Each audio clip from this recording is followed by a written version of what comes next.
For my 41st birthday, my family threw me a surprise party. It turned out to be a public execution. The son started with the microphone. He didn't raise me, he destroyed me. Then a video called Blueprint of a Broken Man. Then the ex-wife appeared in white. I'm in this to make you remember how you poisoned my future. Mom clapped. The brother raised a toast to the one who never was. Everyone stood up. We don't carry your last name anymore. I just walked away. And later they got a surprise no one expected. My name's Nathan. I'm 43. I live in this small apartment above a nail salon that smells like acetone and burnt toast. The place is cheap, the neighbors keep to themselves, and I like it that way. Peaceful. Predictable. The rest of my family? They're a different story. My mom lives 5 minutes away in the same house I grew up in. My younger brother Micah is always just stopping by, even though he can't go a week without complaining about how this town is killing him. My ex-wife Reagan still has my last name on her mailbox, even though she's been meaning to change it for years. And then there's my sons, Carter and Liam. Grown on paper. Emotionally? Somewhere between TikTok and group project meltdowns. We're all tangled up in each other's lives like a bunch of mismatched extension cords that nobody wants to unravel. Close and distance, far and everything else. I haven't celebrated my birthday since the divorce. Just doesn't feel like a thing anymore. I usually take the day off work, have some coffee, maybe grab takeout. Quiet. Low-key. No candles, no cake, no forced singing. No drama. At least, that's the way I thought this year would go. The night before my birthday, I get a call from Micah. We don't talk that often. Usually only when he needs something or wants to rant about how fake everyone is. But this call? It was weird. No greeting, no lead-in. Just, "You're not allergic to cake, right?" I blinked. What? No. Why? He just laughs. Not a real laugh, more like a noise. Then he hangs up. I sat there holding my phone for a second, waiting for the rest of the message that never came. That's when I knew something was off. The next morning, I get a group text. My mom, of course. The queen of cryptic instructions. Come to Melissa's at 3. We're something decent. Don't be late. No context. No happy birthday. Just a summons. Melissa's my cousin. She's hosted a few awkward family gatherings over the years, 4th of July cookouts, a baby shower once, but nothing personal between us. A minute later, Carter sends me a text. Hope you're ready for this. Skull? The skull emoji sealed it. Ready for what? I replied. No answer. Left on read. I'm sitting there staring at my phone, trying to decide if this is some weird surprise party or a prank or something else entirely. Something meaner. Something targeted. I almost didn't go. I really didn't want to. But curiosity? It's a hell of a drug. I pulled up outside Melissa's place at 2:55. I wanted to see who was there first. The driveway was packed. Cars lined up along the curb.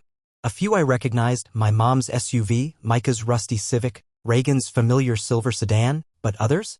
Not a clue. Out-of-state plates. Old neighbors I haven't seen in years. That sinking feeling in my gut got heavier. Still, I got out, walked up the steps, and knocked. The door creaked open. I stepped inside and everything just stopped. Silent. Then from the far end of the room, clapping. Slow. Mocking. The kind you see in movies when someone gets publicly humiliated. I froze. People were sitting in a semicircle. Living room chairs dragged into weird places. Melissa's dining room table pushed to the side to make space. My mom was sitting front and center, hands folded like she was in church. Micah stood by the wall, arms crossed, wearing a blazer. I've never seen that man wear anything other than hoodies and sarcasm. Reagan was standing beside him in a white dress. Not casual white. Statement white. Even Liam and Carter were there, one on the couch, the other pacing in the back like he was rehearsing something. No one said happy birthday. No one smiled. I was pointed toward a single chair in the center of the room. The only empty seat. I sat. Not because I wanted to. Because I needed to know what the hell was going on. And then Carter stepped forward holding a mic. A microphone. Like someone planned this. He tapped it once, cleared his throat, and stared right at me. This man didn't raise me. He wrecked me. I let out a quiet laugh. Nervous. Waiting for the joke. But it wasn't a joke. He started listing things. Moments. Failures. Every missed soccer game. Every forgotten event. Every time I raised my voice or didn't answer the phone. Every time I made them feel invisible. He said, "You cared more about your problems than you ever did about us." I just sat there. Numb. Because the thing is, some of it was true. But it wasn't the whole truth. It wasn't fair. And it damn sure wasn't the full story. Before I could speak, Liam stood up and connected his phone to the TV. No one explained. No one said anything. Suddenly, my life, or at least the worst parts of it, was playing on the screen. Photos. Old texts. Voicemails. There was one from years ago, me apologizing for missing Carter's birthday. I sounded tired. Broken. I remember that day. I was working 2 jobs. My car broke down.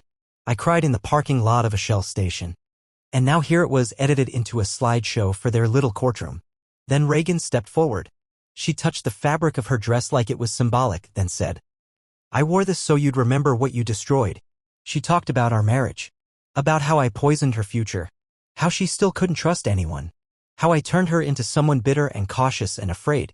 And the others? They nodded. Micah raised a glass. To the man who was never really there. May he stay that way. Slow, sarcastic applause followed. Even my mom joined in, clapping like she was proud of what they'd organized. I looked at her. She shrugged. No guilt. No conflict. Just a shrug. And then, like it was rehearsed, they all stood, my sons, my ex, my brother, my mother, and said in near unison, "We're done carrying your last name."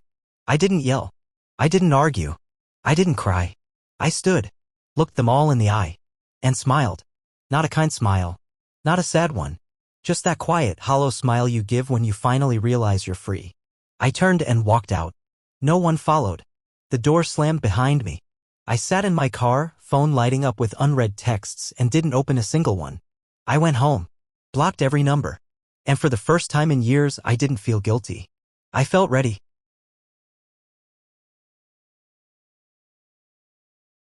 The day after the birthday ambush, I woke up feeling blank. Not angry. Not hurt. Not even surprised anymore. Just blank. Like someone had finally unplugged me from a machine I didn't know I was wired into. I didn't sleep much the night before. I kept thinking about that room, the silence when I walked in, the sarcastic clapping, Carter's voice on the mic, Reagan's speech like she'd been saving those lines for years. I couldn't stop replaying it all. But more than anything, I kept thinking, what if I deserved it? And then another thought immediately followed. Even if I did, I'm still not their punching bag anymore. I started my morning like I usually do, black coffee, old hoodie, standing by the window half distracted by the sounds of the street below. But even that felt different. Everything did. Like something shifted and I couldn't go back even if I wanted to. And then ding. Phone buzzed. Micah. Venmo request, $40. For gas and pizza, apparently. I stared at it for a second, trying to figure out if it was a joke. Same day he posted a selfie with brand new sneakers and a caption that said, "Elevating the vibe." Elevating the vibe, huh? An hour later, my mom forwarded me a photo of her kitchen sink, leaking, apparently followed by, "Can't afford a plumber right now, sigh." No, hi. No, hope you're okay. Just a broken faucet and guilt? Then Reagan, not to be left out, tags me in an old family vacation photo. We're all at the beach, fake smiling for some tourist with a camera. Not even 5 minutes later, she texts, "Car insurance due in 3 days. Just FYI. It wasn't subtle. It wasn't even manipulative. It was expected. They genuinely thought I just continue.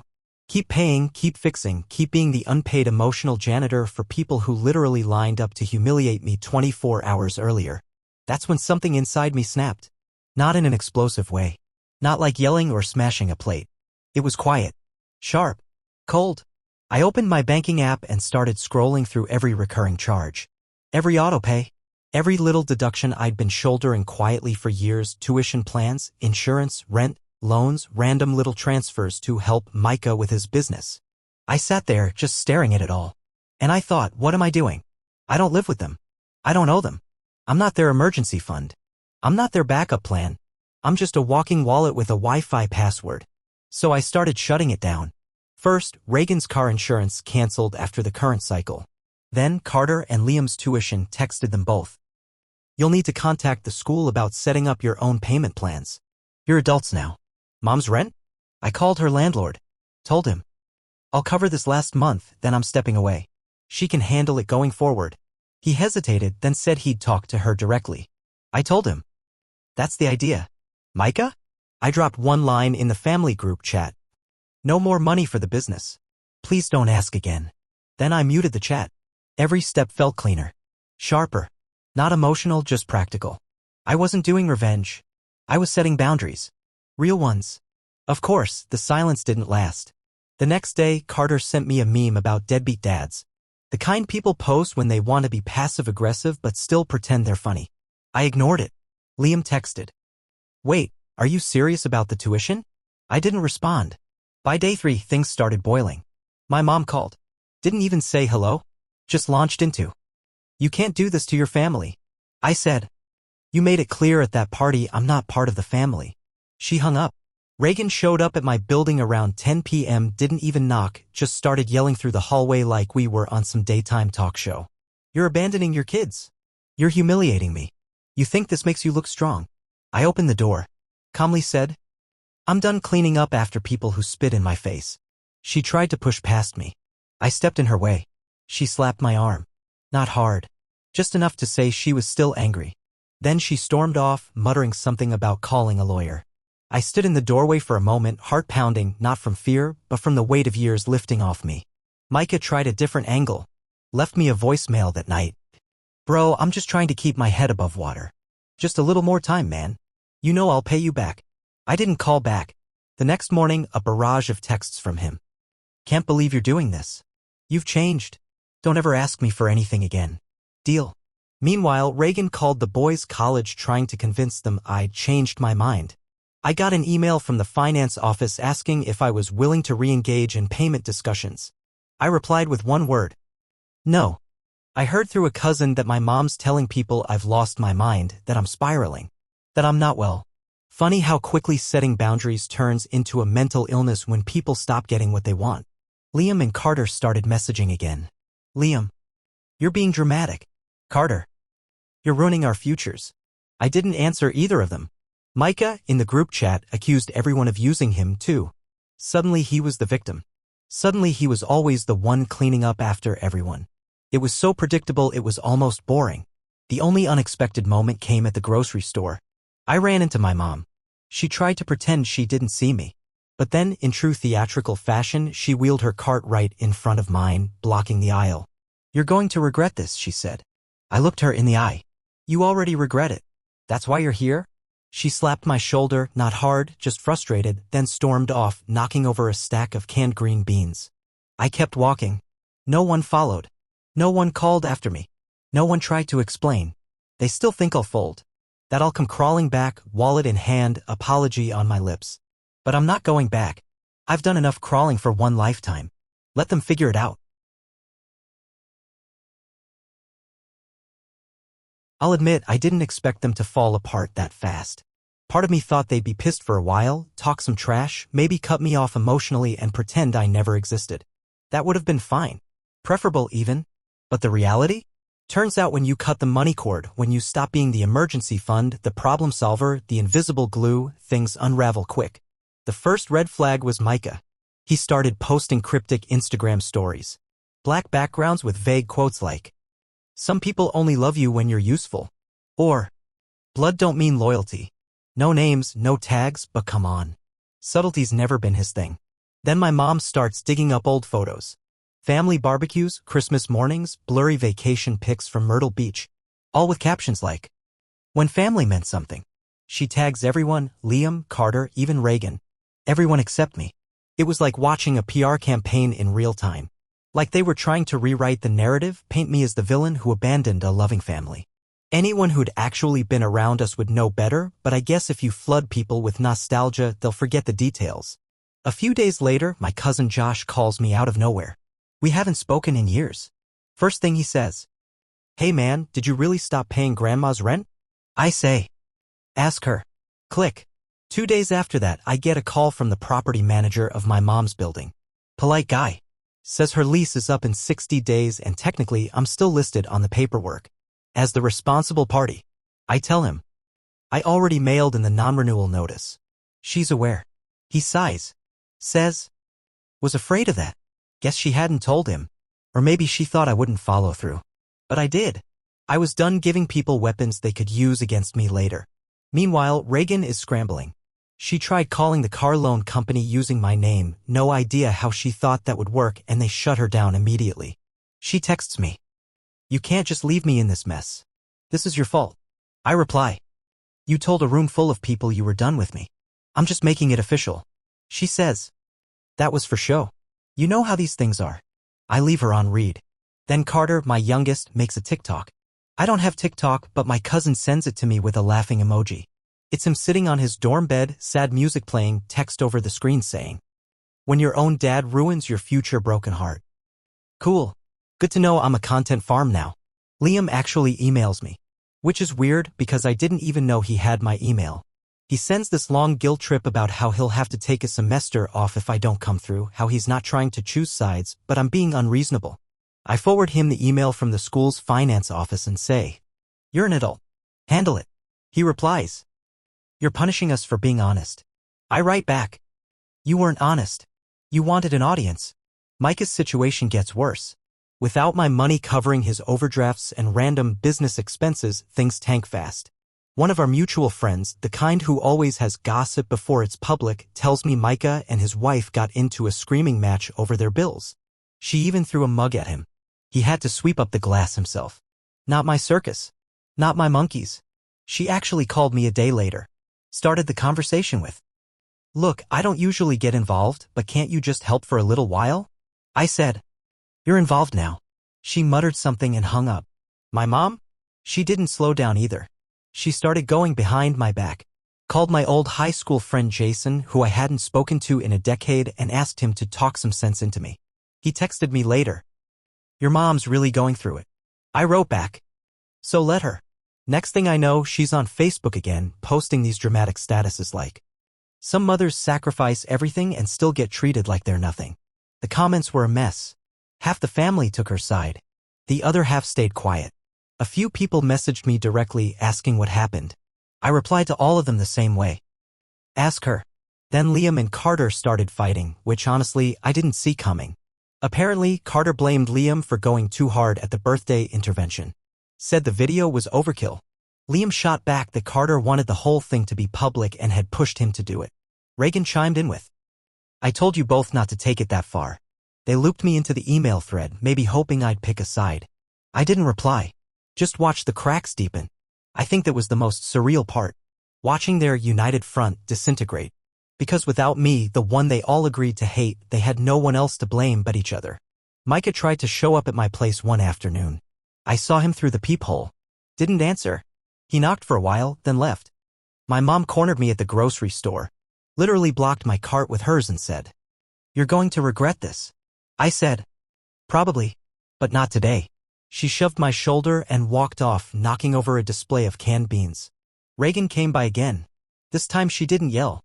She just stood there in the hallway with this blank expression and said, "I hope you're proud of yourself." I said nothing. Just closed the door. Even socially, things started getting awkward. My aunt invited me to a family barbecue, then uninvited me 2 days later after talking to your mother. Some people tried staying neutral. But let's be honest, neutrality in families is just polite cowardice. People I hadn't heard from in years started DMing me. Old classmates, second cousins, even my mom's church friends. All with the same vague opener. "Hey, just checking in, heard things have been rough." I didn't respond to most of them. The ones I did just got. Talk to them. Because honestly, I was done narrating my own pain just so other people could debate whether or not it was justified. The most amazing part? Not one apology. Not a single. "Hey, maybe we went too far." It was all spin. Deflection. Guilt trips in emoji form. Instagram quotes about letting go of toxic people or setting boundaries, all posted by the people who ambushed me in a living room and told me I was the reason their lives sucked. But now that the lights were off and the cash flow was dry, they were eating each other alive.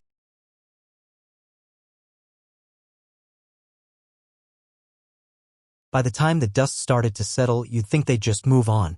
That was the fantasy, anyway, that once I stopped paying bills and answering messages, they'd shut the door and pretend I never existed. I figured they'd regroup, spin their story, and cut me out. Honestly, that would have been fine. But instead, they doubled down. Just in a different way. The group chat didn't die, it mutated. Before, it was a firing squad. Now, it was a desperate roundtable of shifting blame. Every few days someone would pop in, not to apologize, but to stir the pot just enough to keep things chaotic. Micah would drop passive-aggressive screenshots of his bank account like I was supposed to panic and send money. My mom's neighbor cornered me outside the grocery store and said, "Your mother's not herself lately." Maybe you should check on her. I said. She knows my number. Then came the emails from Liam, always CC Reagan. Requests about financial aid, work-study options, questions about next steps. She started signing off her replies with, "for the boys' sake." Still blows my mind she thought that would work. But the real fun? That started when I got a letter from the property manager at my mom's building. Apparently, the lease was expiring in 60 days. I'd forgotten that my name was still on it, had been for years, even though I hadn't set foot in that place for anything other than fixing her Wi-Fi or dragging Micah off the couch. I'd already mailed the non-renewal notice, of course. But now it was real. Paperwork. Signatures. Deadlines. And that's when she finally broke her silence. A full-page text, all caps. "You're making your own mother homeless." I replied. "You're a grown woman. You'll figure it out." Blocked. My aunt tried to step in. Said I was going too far. Blocked. Micah lost it completely when his so-called business loan, which was really just me covering his endless credit card debt, got flagged by collections. He showed up at my apartment pounding on the door like I owed him something. I opened it just enough to talk through the crack. He said, "You're screwing me over on purpose." I said, "No, you did that." He tried to shoulder his way inside. I didn't move. He stared at me, fists clenched like he wanted to fight, but all he did was slam the stairwell door on his way out. Coward. Then Reagan's car finally got repossessed. She called me screaming. "Do you realize what you've done? The boys will never forgive you." I said, "You made your choice. At the party. Remember?" She threatened legal action, which was hilarious considering the car was in my name and I'd already canceled the insurance weeks ago. She caught me in the parking lot outside a grocery store one day. Walked straight up to me like she was about to slap me. I stepped back. She stopped short, just screamed instead. Loud enough that people turned to look. No one intervened. Not even the employee collecting carts. They all just watched. Honestly, I wasn't even embarrassed. I was impressed by how fast she lost control without the safety net. Then came the wild card, Carter. He called from a number I didn't recognize. "No hello. No, can we talk?" "Nothing. Just, you ruined my life. You never cared about us. I hope you're proud." I said, "You'll get over it." He hung up. I got a voicemail from my mom the next day. The voice shook. She started crying, then got angry mid-sentence, then quiet again. Said she couldn't believe her own son would do this. That she should have never let me back in after Dad left. I listened to the whole thing, then deleted it. And you know what's funny? The whole time they were so sure I'd cave. That I'd do what I always did, smooth things over, pay the bills, keep the peace. Because that's what I'd always done. For decades. I was the reliable one. The safety net. The fallback plan. But now? Now I was just a guy watching his phone light up with voicemails he'd never return. The group chat blew up again, missed calls, Facebook tags, even DMs from people I hadn't spoken to since high school. Suddenly everyone had an opinion, a take, a half-baked theory about why I was the problem. Albert, my oldest, finally dropped out for the semester. He texted me. "Thanks for nothing, Dad. Hope you're proud." I didn't answer. Reagan's new boyfriend tried to confront me at a gas station. I didn't even know she had one. He stepped up to me, all puffed up chest and attitude, and said, "You're a deadbeat. You left them with nothing." I looked at him. Calmly. "Cool. You pay the bills then." Then I walked away. Micah went full drama on Twitter, posting vague quotes about betrayal and snakes in the grass. My mom went back to tagging me in old photos with captions like, "We used to be happy." Blocked. Blocked. Blocked. The craziest part? No one ever said sorry. Not once. Not after the humiliation. Not after the screaming. Not after everything fell apart. It was never. We took it too far. Never. That wasn't fair. Instead, it was always, "Come back and fix what you broke." Only, I didn't break it. I just stopped holding it together. And now that I was gone, actually gone, they were scrambling. Not because they missed me, but because they missed what I did for them. The money. The favors. The cleanup. And me? I felt free. Like actually free. For the first time in years, I wasn't bracing for the next crisis call. I wasn't checking my bank account to make sure someone else's problems didn't overdraft me. I wasn't pretending everything was fine just to avoid a guilt trip. I was done. No more lifelines. No more explaining myself to people who only heard what they wanted to. I saw Reagan last week at a stoplight. She was in the passenger seat of some car I didn't recognize. She looked right at me. I looked right back. No wave. No glare. Just, nothing. Micah hasn't tried to contact me again. Carter's TikTok feed is full of sad quotes and gym selfies.